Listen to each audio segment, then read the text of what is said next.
The Endless Archive came out on PTS almost 3 weeks ago, and I've already spent a lot of time there. If you've been following my channel, you know that I'm usually harsh towards ZeniMax, because they usually make questionable decisions. But this time is different, because Endless Archive is actually good, at least at its core. It has a few issues, but I think it's possible to fix them during PTS, because it's mostly about tweaking numbers. And that's what this video is going to be about my feedback. To properly explain my feedback, I need you to know how Endless Archive works, so I'm gonna quickly explain the basics. But if you've already watched or played at least a single run of Endless Archive, you should skip this part. There will be a timestamp.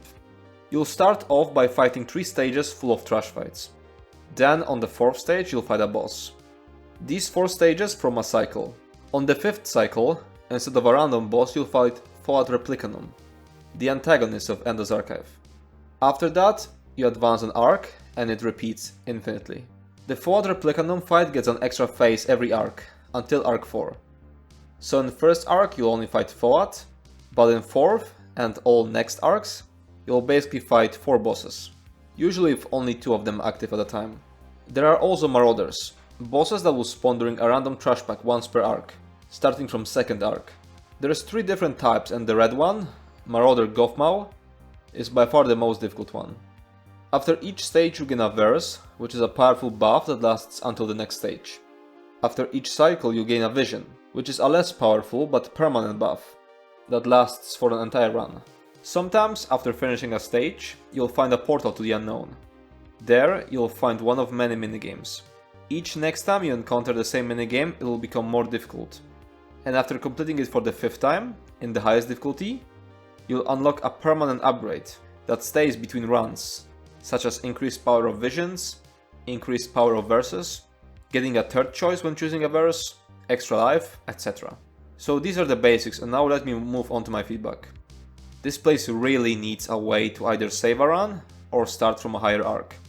Our best run, in which we reached 16th arc, took us 12 hours, and the first few hours were a mind-numbing experience, because the first few arcs are extremely easy. There is another pain point tied to this. I think the lack of normal and veteran difficulties is a really bad idea. I suppose ZeniMax's idea was that normal players would be satisfied with the first few floors, and veteran players would get to enjoy difficult content after getting through the beginning. But this leaves both groups unsatisfied. The veteran players will have to waste time getting through content that is extremely easy for them, and normal players won't get to enjoy the best thing about a roguelite experience, making an overpowered build out of permanent upgrades. When I first saw a vision that reduced the cost of ultimates, my first thought was, how many of these would I need to break the game?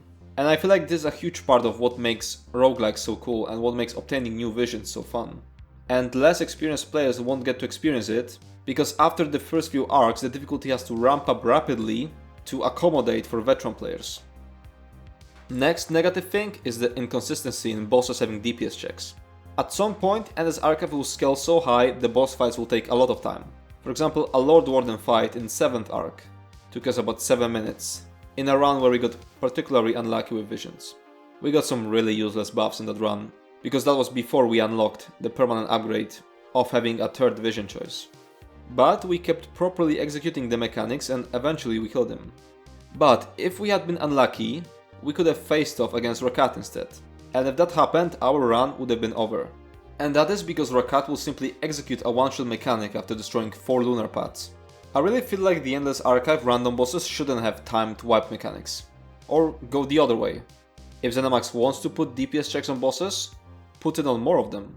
Because right now it's gonna feel really unlucky if you're at a very high arc, where bosses have tons of HP, and RNG decides to put you up against Rakat.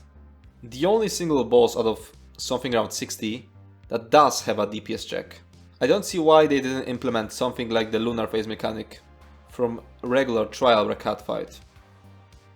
Next negative thing is the disbalance as you get into way higher arcs. The health of enemies grows way faster than their damage, so you get to a point where they become damage sponges, but still aren't dangerous enough with their damage, which makes the gameplay, and especially trash packs, really boring.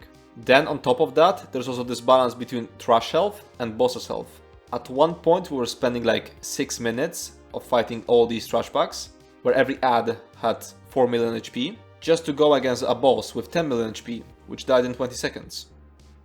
Next, sort of negative thing is the difficulty disparity between Marauders and other bosses. When you compare Marauder from 7th arc to Foat of 7th arc, the Marauder is much more difficult, especially if it's the red one, and especially if it spawns alongside some annoying trash mobs. So in the end, the Marauders become the bottleneck of how far can you progress, not the Foat or random boss fights, unless it's Rakat of course. So I feel like either Marauders need a slight nerf or other bosses need buffs, because I feel like the actual boss fights should be the bottleneck of how far can you go.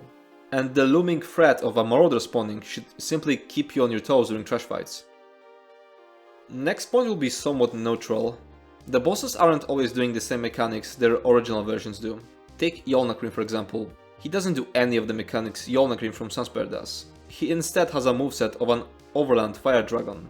And it also has a new weird mechanic where he deals damage in a large area in front of him, for which ZeniMax used his Enrage animation. But it's honestly just a small nitpick I wanted to mention, because it's probably gonna cause confusion to people who will think that they know a certain boss's mechanics, only to find out that they're completely different. Moving on to positive stuff, I really like the vision system. Some of them are simply stat sticks, like increased max health, stamina recovery, reduced dodge roll cost, etc. But some are more interesting, such as a vision that increases the duration of your major and minor effects. At some point my horn buff lasted over 2 minutes. Another one that I really like is the one that increases the effectiveness of your enchantments. It boosted my Crusher to penetrate around 7k armor. There's other unique stuff, such as a vision that applies a bleed whenever you heavy attack, or a vision that periodically spawns pools of lava under you. And so far I was only talking about tanking. The offensive visions are also interesting, and they encourage building around them. In our best run, my partner Luke obtained the vision that increases the damage of status effects 4 times, which in total increased the damage of his status effects by 2000%. He slightly changed his build to revolve more around status effects, and it did absurd DPS. I feel like it's a really good design that visions can entirely change builds and reward playing around them. Most verses are also well designed and reward playing around them, but some others are completely inconsequential. Some of the visions form a set, and when you collect 3 of these, you unlock a new powerful verse. For example, getting 3 ferocious visions will unlock Behemoth transformation as a verse, which transforms you into a werewolf behemoth from Stone Garden. As for permanent upgrades, those that persist between runs, in the last PTS cycle ZeniMax increased their costs, which I think is a good thing for when it goes live, because farming for hours for a permanent upgrade that will stay with you forever is fair, but it's an issue for testing this stuff on PTS. Because on PTS our characters get wiped every 2 weeks, and it's a big deal because the permanent upgrades are extremely powerful, and testing the archive without them is pointless. So I most probably won't be testing archive on PTS anymore, unless ZeniMax gives us access to permanent upgrades from the get-go.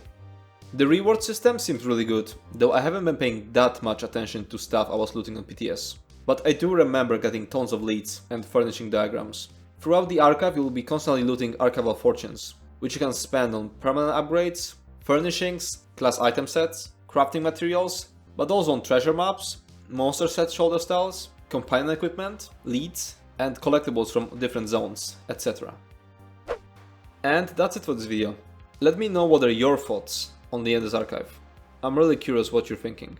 As I said at the beginning, I think that Endless Archive is very good at its core, but it has few issues that are making the experience much less enjoyable than it could be. And we'll see if ZeniMax manages to fix it during the next weeks of PTS. If you're looking for a place to discuss Endless Archive, check out our Discord server Wildheart. You'll find a link in the description, and look for the PTS Talk channel. If you enjoyed this video, make sure to subscribe to my channel and check out my Twitch. Thanks for watching and see you next time.